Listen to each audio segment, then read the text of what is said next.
Hello everyone, my name is Riddhi. इस lecture में हम लोग पीएसआई और ऑप्शनल की यूनिट 7 डिस्कस कर रहे हैं। Unit 7 is about concept of power. Concept of power में हमने अलग अलग टॉपिक्स पढ़े हैं और इस टॉपिक में हम थ्योरीज़ ऑफ पावर डिस्कस करने वाले हैं। थ्योरीज़ ऑफ पावर भी काफ़ी इंपॉर्टेंट है। बहुत सारे थिंकर्स के बहुत सारे व्यूज़ रहे हैं अबाउट किस तरीके की पावर होती है और किस तरीके से पावर को देखा जाना चाहिए या एनालाइज करते हैं। तो अलग अलग थिंकर्स के अलग अलग व्यू पॉइंट्स हैं। तो हमने मेनली थ्योरीज ऑफ पावर को 3 स्ट्रैंड्स में डिवाइड किया है। ये बिल्कुल 3 अलग अलग स्ट्रैंड्स हैं, अलग अलग व्यूज़ हैं इनके, बट इनमें सिर्फ एक ही चीज़ कॉमन है, वो है पावर को इन्होंने जिस तरीके से एक्सप्लेन किया है। तो पहला है माइकल फूको ऑन पावर। काफ़ी इंपॉर्टेंट है, तीनों पर क्वेश्चंस आ चुके हैं, यूपीएससी रिपीटेडली पूछता भी है। सेकेंड है मार्क्सियन थ्योरी ऑफ पावर और थर्ड है लिबरल डेमोक्रेटिक थ्योरी। ये भी पावर के ऊपर अच्छा एक थ्योरी है जिसके ऊपर हम लोगों ने डेमोक्रेसी यूनिट 6 में भी पढ़ा था। ठीक है, अब यहाँ पर हम लोग डिस्कस करने वाले हैं माइकल फूको ऑन पावर। अब सबसे पहले इसको जानने से पहले एक चीज़ मैं आपको बता देती हूँ, इसमें प्रीवियस ईयर क्वेश्चन क्या पूछा है वो देख लेते हैं। तो थ्योरीज ऑफ पावर यहाँ इंडेक्स में फूको ऑन पावर हम लोग पढ़ने वाले हैं और थ्योरीज ऑफ पावर में सी राइट्स, मिल, मार्क्स, वेबर, हैना अरेंड, ये सब हम लोग पढ़ेंगे। ठीक है, क्वेश्चन यहाँ पर पूछा गया है फूको के ऊपर, 2010 का क्वेश्चन है, power flows through the system like blood in the capillaries of our body. ये क्वेश्चन पूछा गया था। अब हम फूको का पावर के ऊपर क्या व्यूज़ हैं वो एक बार देख लेते हैं। तो सबसे पहले थोड़ा सा बैकग्राउंड समझते हैं कि फूको के एक्चुअल व्यूज़ थे क्या पावर के बारे में। तो ये जो पावर की प्रॉब्लम है वो माइकल फूको के वर्क में काफ़ी ग्रेट इंपॉर्टेंस होल्ड करती है। तो उन्होंने काफ़ी अच्छा खासा लिखा है पावर के ऊपर, काफ़ी डिस्कशन की गई हैं। तो अगर पावर के ऊपर क्वेश्चन आता है तो माइकल फूको उसके एक्सपोनेंट रहे हैं, इंपॉर्टेंट चीज़ें उन्होंने बोली हैं। तो ये एक इम्पॉर्टेंट थिंकर है पावर। अगर टॉपिक आप पढ़ते हो तो जो भी टॉपिक आप पढ़ोगे उसका कोई ना कोई एक इम्पॉर्टेंट थिंकर होगा, फेमस थिंकर होगा जिसके बारे में यूपीएससी पूछ लेता है। ऐसे थिंकर्स बहुत सारे होते हैं जो टॉपिक के बारे में बोलते हैं, बट एक कोई बहुत फेमस थिंकर होता है। इसमें पावर में फूको एक बहुत फेमस थिंकर है। तो यहाँ पर माइकल फूको का जो पावर के ऊपर व्यूज़ हैं वो आप समझ लो कि मार्क्सिस्ट इंटरप्रिटेशन जो थी पावर के ऊपर उससे बिल्कुल ही वेरी करते हैं। मतलब मार्क्स जो कहते थे पावर के ऊपर उससे ऑपोजिट बिल्कुल फूको कहते हैं। तो यहाँ पर मार्क्स क्या कहते थे कि पावर एक ऐसी चीज़ है जो कि इंस्टीट्यूशंस के पास होती है और इंस्टीट्यूशंस जितने भी हैं वो इंडिविजुअल्स को, ग्रुप्स को ओप्रेस करने के लिए पावर को यूज़ करते हैं। जबकि माइकल फूको का जो इंटरप्रिटेशन है पावर के ऊपर वो बिल्कुल ऑपोजिट है। ठीक है, वो ये नहीं मानते हैं। वो कहते हैं कि पावर कोई ज़रूरी नहीं है, ये कि पावर जो है वो एक ऐसी चीज़ है जो कि इंस्टीट्यूशंस जो है लोगों को ओप्रेस करने के लिए यूज़ करते हैं। तो फूको जो है वो इस जो एनालिसिस है उसको थोड़ा सा और आगे लेके जाते हैं पावर के ऊपर। वो कहते हैं कि ये कोई प्लेन ओप्रेशन नहीं है कि जो कि पावरलेस के ऊपर पावरफुल लोग एक ओप्रेस करते हैं, वो चीज़ नहीं है। और इनफैक्ट वो ये देखते हैं कि किस तरीके से पावर हमारी डे टू डे इंटरेक्शंस जो होती है लोगों की, हमारी अलग अलग इंस्टीट्यूशंस के साथ जो डे टू डे इंटरेक्शंस होती है, किस तरीके से पावर अपना रोल उसमें प्ले करता है और किस तरीके से पावर वहाँ पर यूज़ की जाती है। तो माइकल फूको ने पावर को एक बहुत ही पॉजिटिव सेंस में लिया है कि किस तरीके से पावर ही हम लोगों को रेगुलेट कर रहा है और सिस्टम को स्मूथली चला रहा है। इन द सेंस ये कहना चाहते हैं कि पावर जो है वो it is more like something जो कि एक्ट करता है, ऑपरेट करता है एक सर्टन वे में, एक स्ट्रैटेजी है। पोजेशन नहीं है पावर, एक स्ट्रैटेजी है। तो फूको जो है इसको रेजिस्टेंस के साथ को एग्जिस्टेंस में मानते हैं कि एक प्रोडक्टिव फैक्टर बनता है पावर। क्यों? क्योंकि पावर के पॉजिटिव इफ़ेक्ट्स भी होते हैं, जैसे कि इंडिविजुअल्स अपने आप में जो भी बनते हैं आगे जाके उनका डेवलपमेंट, उसमें पावर एक मेजर रोल प्ले करता है। और कोई भी रिलेशन हुआ उसमें पावर एक बहुत मेजर रोल प्ले करता है। चाहे हम एज मेंबर्स ऑफ सोसाइटी हम किसी के भी साथ कोई भी रिलेशन बनाते हैं इंस्टीट्यूशंस के साथ या किसी के भी साथ, उसमें पावर एक बहुत मेजर रोल प्ले करता है। ठीक है, तो एक पावर आप कह सकते हो एक स्ट्रैटेजी की तरह यहाँ पर बताया गया। तो जहाँ पर पावर मार्क्स ने बोला था कि यहाँ पर सिर्फ डोमिनेट करने के लिए, ओप्रेस करने के लिए यूज़ किया जाता है, ऑन दी अदर हैंड फूको ये कहते हैं कि कुछ चीज़ों में रेजिस्टेंस भी ज़रूरी होती है जिसमें पावर बहुत ही मेजर रोल प्ले करता है। तो ये 2 sides of the same coin की यहाँ पर बात हो रही है। ठीक है, अब यहाँ पर माइकल फूको का बेसिकली ये मानना था कि कैसे अलग अलग इंस्टीट्यूशंस अपनी पावर जो है अलग अलग ग्रुप्स पे, इंडिविजुअल्स पर एक्सर्ट कहते हैं। ठीक है, तो यहाँ पर इस वे में यहाँ पर चलता जा रहा है पावर के ऊपर उनका व्यू पॉइंट। ठीक है, तो यहाँ पर फूको का जो एनालिसिस है, उन्होंने पावर को एक बहुत अलग तरीके से देखा है। जहाँ पर आप थ्योरेटिकली पढ़ोगे यही सेम चीज़ जो अभी मैंने एक्सप्लेन की है, यहाँ पर वही एक्सप्लेन की हुई है कि यहाँ पर ये कहते हैं कि पावर को डोमिनेशन सब्जुगेशन के पॉइंट ऑफ व्यू से अलग होकर थोड़ा सा आपको देखना चाहिए। जैसे लीगल वेज से थोड़ा अलग हट के अगर आप पावर को देखते हो, बियॉन्ड लीगल जाते हो आप, तो आपको समझ में आएगा कि पावर का कितना अच्छा रोल है। तो अगर आपको रियल नेचर ऑफ पावर समझना है तो आपको लीगल वे में थोड़ा सा अलग जाना है। Juridical edifice of sovereignty, state apparatuses और जितनी भी अकम्पनिंग आइडियोलॉजीज है पावर के साथ, उनसे अलग हटके आपको देखना पड़ेगा, तब आप पावर को समझ पाओगे। इंस्टेंट आपको अपनी अटेंशन कहाँ डालनी पड़ेगी कि डोमिनेशन के ऊपर और मटीरियल ऑपरेटर्स ऑफ पावर के ऊपर, कि किस तरीके से यहाँ पर बोला गया है कि पावर जो है उसको रिडक्शनिस्ट टर्म में देखा जाता है। ठीक है, कि टॉप डाउन विजन है जो कि इस तरीके से उसको देखा जाता है, एक स्ट्राइकिंग फोर्स की तरह पावर को देखा जाता है, विजिबल और इफेक्टिव मीट पावर में। तो यहाँ पर फूको कहते हैं कि ये बहुत ही गलत होगा कि अगर हम पावर को इस तरीके से समझें कि इंस्टीट्यूशंस यहाँ पर यूज़ कर रहा है ओप्रेस करने के लिए, वो गलत कहा जाएगा। ठीक है, अगेन एंड अगेन सेम चीज़ क्यों आ रही है? क्योंकि अगेन एंड अगेन सेम चीज़ के बारे में ही बात की गई है यहाँ पर पूरे इस टॉपिक में। तो उनका एक वर्क भी था इनफैक्ट फूको का, मैं यहाँ पर लिख देती हूँ, हिस्टियोर दे ला सेक्सुअलाइट। ये इनका वर्क था जिसमें उन्होंने ये आर्ग्यू किया था कि पावर का जो ओप्रेशन वाला जो आइडिया है उसको ओवरकम करने के बारे में उन्होंने बात की थी। इवन बिकॉज अगर आप पावर को बहुत ही रैडिकल वे में भी अगर आप देखते हो तो ओप्रेसिव मेजर सिर्फ रिप्रेशन और सेंसरशिप नहीं होते हैं, ये प्रोडक्टिव भी होते हैं। अगर आप किसी का ओप्रेस अगर कोई बंदा हो रहा है तो वो एक प्रोडक्टिव वे में भी हो सकता है। कुछ चीज़ की नेगेटिविटी ख़त्म करने के लिए भी पावर और ओप्रेशन की कभी कभी ज़रूरत होती है, तो प्रोडक्टिव भी होता है, जिसकी वजह से नए बिहेवियर्स का एमर्जेंस भी देखा जाता है। तो यहाँ पर जितने भी मोस्टली मार्क्सिस्ट थिंकर्स हैं उनसे बिल्कुल ऑपोजिट जाता है फूको के थिंकिंग। तो फूको जो है वो ओप्रेसिव एस्पेक्ट ऑफ पावर से कुछ कम कंसर्न्ड है, बट ज़्यादा वो कंसर्न्ड है कि रेजिस्टेंस जिनके ऊपर पावर एग्जर्ट हो रही है। फॉर एग्जाम्पल एक मार्क्सिस्ट थिंकर है यहाँ पर लुइस एल्थ्यूजर, काफ़ी फेमस है इनफैक्ट। लुइस एल्थ्यूजर ने पावर को इस वे में देखा हुआ है कि लोगों को स्टेट इंस्टीट्यूशंस के द्वारा ओप्रेस किया जाता है, तो कैसे इंडिविजुअल्स ने अपना लड़ झगड़ के और अपने आप को वैसे बिल्ड किया।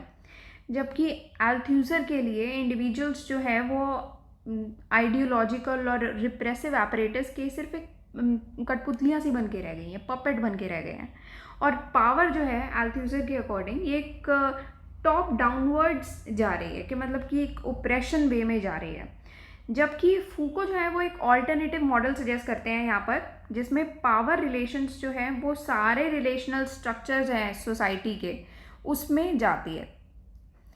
रिलेशनल स्ट्रक्चर्स ऑफ सोसाइटी मतलब कि डिवाइड हो जाती है, अलग अलग डायरेक्शन में मूव कर रही है। अब यहाँ पर फूको बेसिकली बात करते हैं कि एक डेली और मंडेन मैनर्स हैं, उसमें पावर अपना रोल कैसे प्ले करती है, किस तरीके से पावर एग्जर्ट की जाती है हमारी डे टू डे लाइफ में, और कैसे कंटेस्ट की जाती है, और कैसे पावर ह्यूमन इंडिविजुअल्स के ऊपर एनालाइज करते हुए यहाँ पर बात की हुई है कि किस तरीके से पावर अपना रोल प्ले कर रही है। ठीक है, सिंपली पावर को एक अलग ऐसे लीगल वे में नहीं देखा हुआ है कि डे टू डे लाइफ में क्या रोल है पावर का।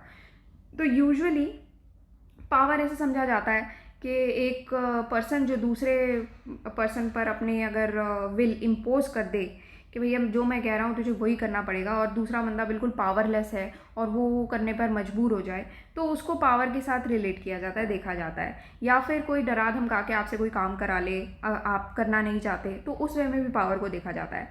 तो पावर एक तरीके से पोजेशन की तरह देखी जाती है, जो कि कुछ लोग जो कि पावर में हैं उनके द्वारा वो पोजेशन ओन की जा रही है।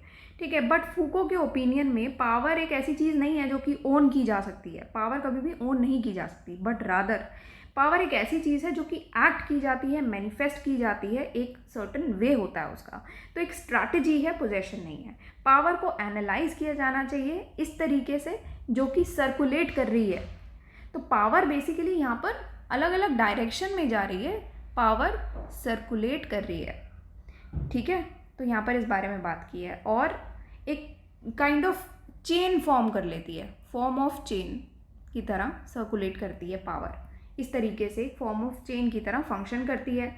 पावर बेसिकली एक नेट लाइक ऑर्गेनाइजेशन के थ्रू एम्प्लॉय भी की जाती है, एक्सरसाइज भी की जाती है। इंडिविजुअल्स होते हैं व्हीकल्स ऑफ पावर, उसके पॉइंट्स ऑफ एप्लीकेशन नहीं होते हैं, ठीक है। So individuals are vehicles of power, ये आप ध्यान रख सकते हो, ठीक है। तो इस तरीके से अगर आप पावर को समझने की कोशिश करोगे तो यहाँ पर दो इम्पॉर्टेंट फीचर्स के बारे में आप समझ सकते हो कि पावर, पहली चीज़ है कि पावर जो है वो एक सिस्टम है, एक नेटवर्क ऑफ रिलेशंस हैं जो कि पूरी सोसाइटी को एनकम्पास करते हैं।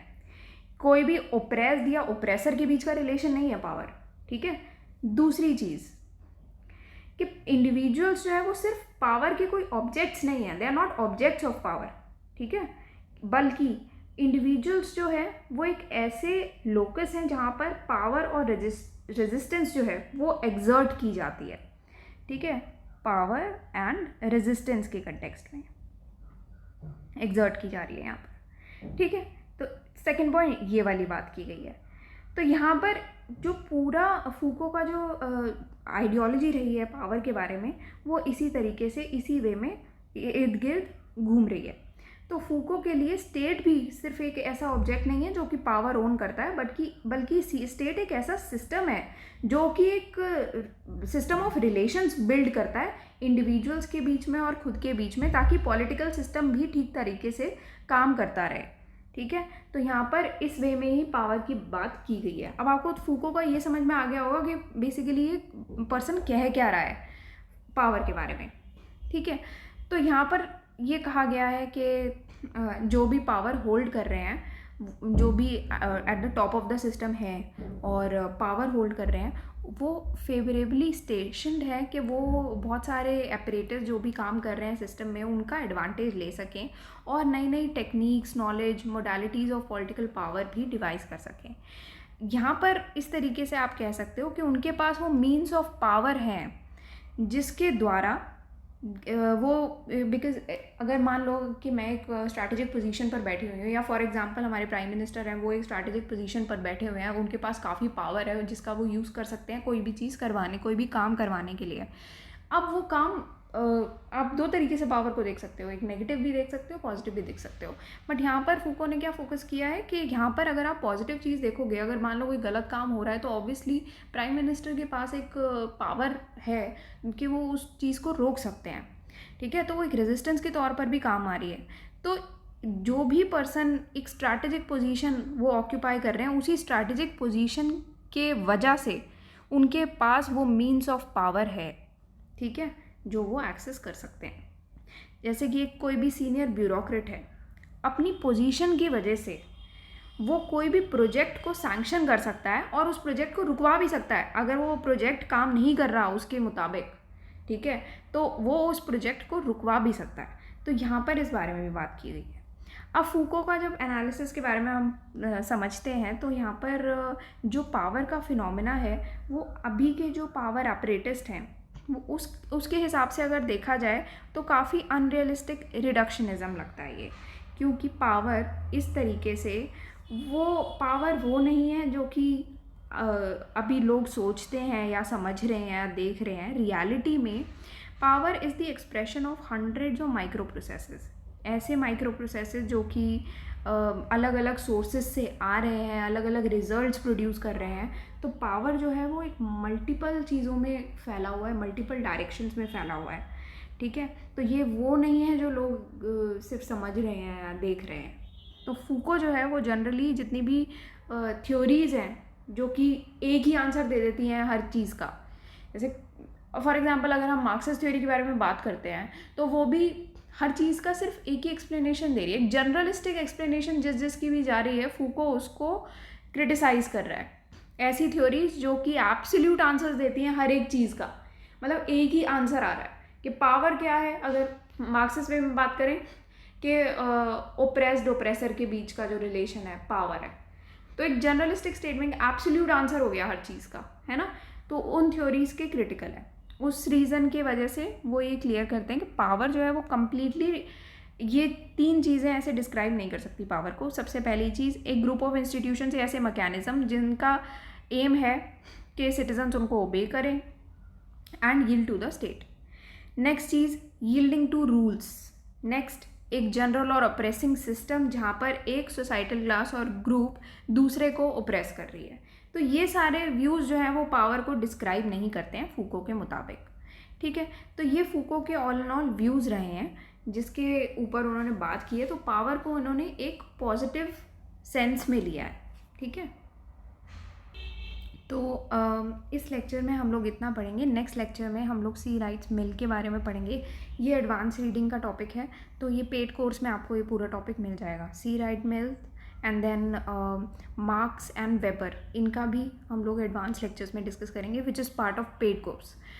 नेक्स्ट लेक्चर में हम लोग हैना अरेंट के बारे में पढ़ेंगे, हैना अरेंट्स कंसेप्ट ऑफ पावर, ठीक है। तो हैना अरेंट के ऊपर भी काफ़ी क्वेश्चंस पूछे गए हैं, इसी वजह से ये काफ़ी इंपॉर्टेंट टॉपिक है पावर के ऊपर।